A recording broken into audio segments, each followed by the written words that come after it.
राजनीति के केंद्र में इस वक्त बिहार की बहुत ही महत्वपूर्ण भूमिका हो चली है, क्योंकि सारी चीजें बिहार से होकर ही गुजर रही हैं और कहीं ना कहीं टिप्पणियों का जो दौर है बिहार में बहुत गर्मा चुका है। एक तरफ जहां वोटर अधिकार यात्रा है तो दूसरी तरफ पीएम मोदी का लगातार आगमन है और अगले महीने सितंबर में भी पीएम मोदी बिहार दौरे पे हैं। सबके बीच नमस्कार, आप देख रहे हैं लाइव सिटीज। मैं हूं आपके साथ अभिनंदन द्विवेदी। लाइव सिटीज की मॉर्निंग बुलेटिन सुबह की चाय में आपका बहुत बहुत स्वागत है। हमारे साथ रवि उपाध्याय सर हैं। सर, बहुत सारी चीज़ें तो हो ही रही हैं बिहार में, लेकिन सबसे प्रमुख केंद्र में है एक यात्रा, क्योंकि यात्रा में बहुत बड़े चेहरे दिख रहे हैं। और बीते दिनों हमने ये भी देखा कि कैसे बाकी राज्यों के मुख्यमंत्री भी जुड़े थे और आज तो अखिलेश यादव का भी आगमन हो जाएगा। नहीं, देखिए, सबसे बड़ी बात है वोटर अधिकार यात्रा जो महागठबंधन इंडिया ब्लॉक की ओर से लगातार 16 दिन की यात्रा मुकम्मल होती हुई दिखाई पड़ रही है आज। तो ये कहीं ना कहीं आम आवाम इस यात्रा से, वोटर अधिकार यात्रा से, एसआईआर के मसले को लेकर जो चल रहा है उससे कनेक्ट होता हुआ दिखाई पड़ रहा है और ये एक बड़ा हुजूम बनता हुआ दिखाई पड़ रहा है। जहां 23 जिलों से होकर के यात्रा गुजर रही है, तो अब अंतिम पड़ाव पर है ये यात्रा।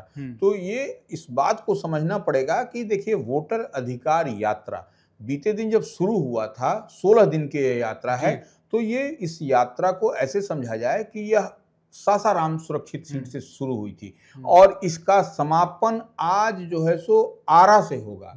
तो आरा भी जो है सो वाम दल का बड़ा गढ़ माना जाता है। वहां पर से आप समझते सीपीआईएमएल जो महागठबंधन इंडिया ब्लॉक में अलायंस पार्टनर है, उसका वह गढ़ है। और सासाराम जहां से शुरू हुआ था यह यात्रा, वोटर अधिकार यात्रा, वह कांग्रेस का गढ़ माना जाता है। बड़ी इस बार के लोकसभा चुनाव में बड़ी जो है सो इंडिया ब्लॉक महागठबंधन ने चतुराई के साथ जो सो साधा आम आवाम को उसका लब्बो लवाब, उसका नतीजा दिखाई पड़ा कि सासाराम भी उसके पाले में, कांग्रेस के पाले में आया।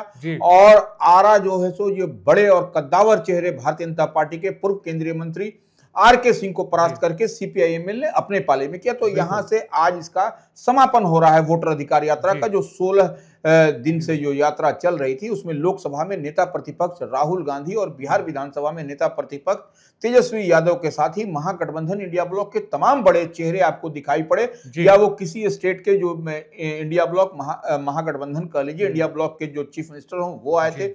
और आज जो आप देख पा रहे हैं कि आज जो वोटर अधिकार यात्रा जो छपरा या सारण कह लीजिए, वहां से आरा में आपको आज होती हुई दिखाई पड़ेगी। उसमें उत्तर प्रदेश के पूर्व मुख्यमंत्री, समाजवादी पार्टी के बड़े चेहरे, आपको विधानसभा में नेता प्रतिपक्ष अखिलेश यादव भी मौजूद हैं और रहेंगे, क्योंकि वह बीते दिन ही पटना पहुंच करके अखिलेश यादव ने बड़ी बात कही थी। उन्होंने कहा था कि भाजपा जो है सो बिहार से भाजपा का पलायन तय माना जा रहा है। एसआईआर के मसले पर जो महागठबंधन इंडिया ब्लॉक ने बिहार में जो घेराबंदी जो की है उससे इस बार पलायन तय माना। साथ ही कहा कि यात्रा का जनता को जबरदस्त समर्थन मिल रहा है। तो निश्चित रूप से जो भीड़ उमड़ करके आ रही है वह जो है सो आपको यह कहा जा सकता है कि बड़ा माने इम्पैक्ट, बड़ा पेनिट्रेशन आपको जनता का आपको इस बार दिखाई पड़ रहा है, आम आवाम का इंडिया ब्लॉक महागठबंधन के साथ। और राहुल और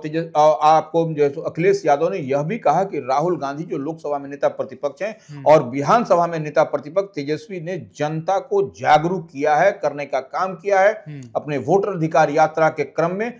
16 दिन की जो यात्रा चल रही है उसमें, तो ये एक बड़ी बात दिखाई पड़ रही है। और एक दिन का अब 31 तारीख को ब्रेक होगा, कल ये ब्रेक होगा, माने रात्रि विश्राम होगा। उसके लिए पटना का ऐतिहासिक गांधी मैदान भी सज धज करके तैयार है। सजने धजने का मतलब है कि रात्रि विश्राम यहाँ पर तमाम बड़े नेता यही करेंगे। लोकसभा में नेता प्रतिपक्ष आपको राहुल गांधी हो, विधानसभा में नेता प्रतिपक्ष तेजस्वी यादव हो, या फिर विकासशील इंसान पार्टी के सन ऑफ मल्लाह जो मुकेश सहनी है, वह भी यहाँ पर आपको दिखेगा गांधी मैदान में। और 1 सितंबर को जो वोटर अधिकार यात्रा की मांग को लेकर के जो एसआईआर के मसले पर जो घेराबंदी, किलाबंदी कर दी है इंडिया ब्लॉक महागठबंधन ने, वह एक पटना में रोड शो होता हुआ दिखाई पड़ेगा और उसमें जन सैलाब उमड़ करके आएगा। और हम तो यही समझ पा रहे हैं कि 1 सितंबर को जब आप तमाम मीडिया की नजरें होंगी तो वो नब्ज टटोलने की होगी कि नब्ज टटोला जाएगा और देखा जाएगा कि भीड़ का मन और मिजाज क्या बनता और क्या कह रहा है। बिल्कुल, तो उन सब का साक्षी होगा गांधी मैदान, क्योंकि गांधी मैदान में हमने कई ऐतिहासिक रैलियां देखी, हमने लालू यादव का शपथ ग्रहण भी देखा, हमने कुर्मी रैली भी देखी, और एक बार फिर अगर सब कुछ ठीक रहा तो मुझे लगता है कि और ऐतिहासिक बड़ा पल होगा जहां इंडिया गठबंधन वोटर अधिकार यात्रा के तहत लोगों से जुड़ने की कोशिश करेगी। लेकिन जुड़ाव इस वक्त एनडीए ने भी शुरू कर दिया, और एनडीए कार्यकर्ता सम्मेलन जिस तरीके से दूसरे चरण में चल रहा था, लगातार एनडीए के बड़े नेता, मंत्री हो या बड़े नेता, वो लगातार अलग अलग जिला पहुंच रहे थे सर, और बड़ी अच्छी रिपोर्ट निकलकर सामने आ रही थी। वो लगातार अपने कार्यकर्ताओं के साथ साथ लोगों से भी बातचीत कर रहे थे। नहीं, देखिए, निश्चित रूप से जब एनडीए की हम बात करते हैं तो वह एनडीए के सामने एक बड़ी चुनौती पेश करता हुआ आपको महागठबंधन इंडिया ब्लॉक दिखाई पड़ रहा है। राहुल तेजस्वी जो यात्रा, वोटर अधिकार यात्रा कर रहे हैं, तो इसी क्रम में एनडीए ने भी अपनी ओर से संयुक्त कार्यकर्ता सम्मेलन हर जिले में, हर प्रखंड में तमाम तरह की बात हो रही है, और इसमें जितने भी बड़े चेहरे हैं एनडीए के, वह समान रूप से तमाम एक ही मंच पर शिरकत करते हुए दिखाई पड़ रहे हैं कि पूरी मजबूती के साथ एनडीए जो है सो वह है। तो आप यह भी देख लीजिए कि भारतीय जनता पार्टी के प्रदेश अध्यक्ष दिलीप जायसवाल, केंद्रीय गृह राज्य मंत्री नित्यानंद राय, गिरिराज सिंह, आपको सीतामढ़ी के सांसद देवेश चंद्र ठाकुर, तमाम लोग एक मंच पर आपको साझा करते हुए, जो भी एनडीए के बड़े नेता हैं वह साथ में साझा कर रहे हैं। और पहला चरण जो है सो 23 अगस्त से शुरू हुआ था। आपको पहला चरण समाप्ति के बाद 23 अगस्त शुरू हुआ था, और उसके दूसरा चरण 28 अगस्त से शुरू हुआ था, जिसका समापन आज होता हुआ दिखाई पड़ रहा है। तो ये दो फेज आपको यह बहुत मजबूती के साथ इन लोगों की ओर से, एनडीए की ओर से भी मजबूत फील्डिंग की तैयारी की गई है कि कहीं जो है सो स्पेस नहीं मिले महागठबंधन इंडिया ब्लॉक को। इसके लिए आम आवाम को जागरूक भी किया जा रहा है। बिल्कुल, और इसी क्रम में हमने ये भी देखा कि एक तरफ जहां एनडीए गठबंधन खुद को मजबूत करने की स्थिति में खुद को काबिज कर रही है, एनडीए के बड़े नेता, बीजेपी के बड़े नेता घूम रहे हैं, तो वहीं नीतीश कुमार भी बड़ा दाव खेलने के लिए जाने जाते हैं। और तभी शायद एक समय पे लालू यादव ने कहा था कि नीतीश के पेट में दांत है। शायद चूंकि घटनाक्रम इस तरीके से होती है कि नीतीश अपने हर ऐलान से सबको चौंकाते हैं, और बीते दिनों जिस तरीके का ऐलान हुआ, मुझे लगता है कि पूरी बिहार की आधी आबादी जो है वो चौंक गई।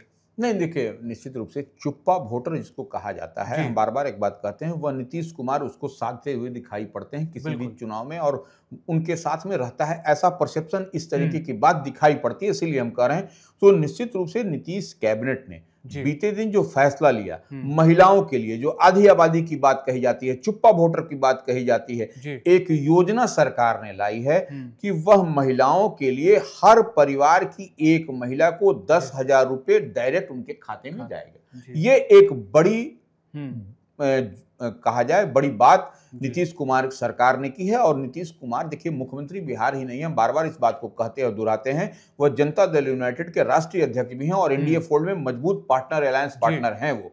तो ये 10,000 रुपए की सौगात देकर के बड़ा काम नीतीश गवर्नमेंट ने किया है महिलाओं को। निश्चित रूप से अब ये जो 10,000 रुपए मिलेगा, अब महिला इससे अपने रोजगार शुरू कर सकती हैं, अपने मनपसंद कोई काम कर सकती हैं। तो ये एक बड़ी बात हुई। अब उसके लिए, इसके मॉनिटरिंग के लिए भी 6 महीने के लिए यह देखा जाएगा विभाग की ओर से कि क्या वो महिला अब तक जो उनकी जरूरतें थी, जो नीड जो उनका था, वह फुलफिल हुआ कि नहीं, वह कुछ बेहतर करती हुई दिखाई पड़ रही है कि नहीं।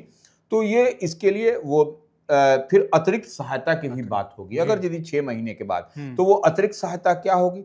अतिरिक्त सहायता के लिए 2 लाख रुपए सरकार जो है सो देने की बात कही जा रही है। यह सहायता, तो ये 2 लाख रुपए आपको 10,000 रुपए दिया जा रहा है, 2 लाख रुपए आपको रोजगार सृजन के लिए। तो यह महिलाओं के लिए भी कहीं ना कहीं मजबूती के लिए, उनके लिए भी नीतीश सरकार ने बड़ी तैयारी कर ली है, और घोषणा भी कर दिया है, इंप्लीमेंट भी हो गया है।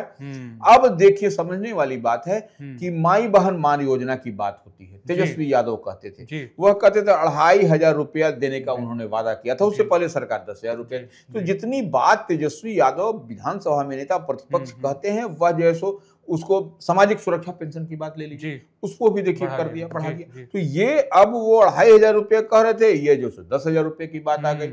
तो ये आपको कहीं ना कहीं ये डबल इंजन की सरकार है, वह इन मुद्दों पर स्ट्राइक कर रही है, जिन बातों को तेजस्वी यादव मजबूती के साथ रखा करते थे। तो ये एक बड़ी बात है, और इसके तहत नीतीश ने एक कहा जाए कि यह एक नया एक दाव भी खेल दिया है। तो ये एक समझने और देखने वाली बात होगी। बिल्कुल, ये नया दाव है, और बिहार चुनाव इन सब के बीच में। लेकिन बिहार चुनाव एक स्टेट का चुनाव है, इसमें केंद्र की बहुत भागीदारी तो नहीं सुनिश्चित होनी चाहिए, लेकिन पीएम मोदी प्रधानमंत्री, देश के प्रधानमंत्री हैं और राजनीति उनके आसपास ही घूमती है। और ऐसा ही कुछ हुआ जब वोटर अधिकार यात्रा में चीजें उनके ही आसपास घूमती दिखी और एक यात्रा में जब एक पड़ाव पड़ा तो उनके ही नाम पे कुछ अपशब्द की बात निकलकर सामने आ गई, उस पर केस भी हो गया। नहीं, देखिए, सबसे बड़ी बात है कि ये जो वोटर अधिकार यात्रा को लेकर के कांग्रेस के बड़े बड़े नेता घूम रहे हैं, इसमें कहीं कोई और लोगों को संबोधित कर रहे हैं, उसी बीच में कुछ अभद्र भाषा का इस्तेमाल हुआ।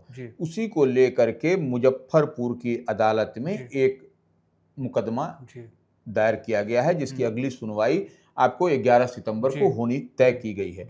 वोटर अधिकार के दौरान यह जो बात है, जो जिक्र जिसका उल्लेख कर रहे हैं, दरभंगा की एक सभा में इस तरीके से प्रधानमंत्री मोदी के खिलाफ, नरेंद्र मोदी के खिलाफ कुछ अभद्र भाषा, बिलो द बेल्ट की बात कही गई थी, जो कि आपत्तिजनक है और उसको लेकर के आपको शिकायत दर्ज कराई गई है मुजफ्फरपुर की अदालत। तो ये एक अब तक की तो यात्रा की खबर थी, लेकिन ये सारी चीजें किस लिए जा रही हैं? सत्ता में काबिज होने के लिए, और सत्ता में काबिज होने के लिए वोट की जरूरत होती है। और वोटर जो है वो एक युवा वर्ग भी है जिसे नौकरी रोजगार चाहिए और वो अपनी मांग को लेकर अक्सर सड़कों पे दिखते हैं। तो सबसे बड़ी खबर तो ये भी है कि आखिर टीआरई 4 से पहले स्टेट होगी या नहीं होगी। देखिए, सबसे बड़ी बात है कि ये चुनाव की डुगडुगी कुछ दिन बाद बजने वाली है, विधानसभा का जो आम चुनाव बिहार में होना है उसका। तो उससे पहले आप देख रहे हैं कि जो एसटीईटी की बात आ रही है, तो एसटीईटी की बात को लेकर टीआरई 4 के पहले जो है सो एसटीईटी की मांग है, इन लोगों की मांग है कि पहले हमारा ले लिया जाए। और 30 तारीख माने आज तक एक डेडलाइन तय किया गया था एसटीओ के जो अभ्यर्थी हैं, जो जितने हैं, कि आज तक हम लोग इंतजार करेंगे और नहीं तो फिर उसके बाद सड़क पर उतरेंगे। और ये देखिए, सड़क पर कोई एसटीईटी के जो अभ्यर्थी हैं, जो छात्र हैं, जो डिमांड कर रहे हैं पहले टीआरई 4 के पहले लेने की, तो यह कोई पहली बार नहीं हुआ है। इससे पहले भी 27 जुलाई को, 7 अगस्त को, 18 अगस्त को जो है सो सड़क पर उतरे थे और उस दिन भी जो है सो स्पष्ट नारा था कि टीआरई 4 के पहले लो, नहीं तो जो है सो एसटीईटी का वोट का बहिष्कार करेंगे, वोट नहीं करेंगे। तो यह निश्चित रूप से यह देखने और समझने वाली बात है कि क्या होगा। और आज तो गांधी मैदान में इसी को लेकर के एसटीईटी की ओर से गांधी मूर्ति के नीचे जो है सो मीटिंग भी होनी है, बैठक भी, बड़ी बैठक होनी है और आगे की रणनीति क्या बनेगी एसटीईटी के, इस पर भी अंतिम मुहर लगेगी। और यह देखने वाली बात है, सरकार जो इस सबको साध करके चलने की बात कही जा रही है, तो जब युवा ही आपसे नाखुश हो जाएंगे, नाराज हो जाएंगे, तो ये फिर वोट की जो बात होगी तो वह बड़ी नाराजगी ये बड़ी बनती हुई दिखाई पड़ेगी चुनाव के समय में।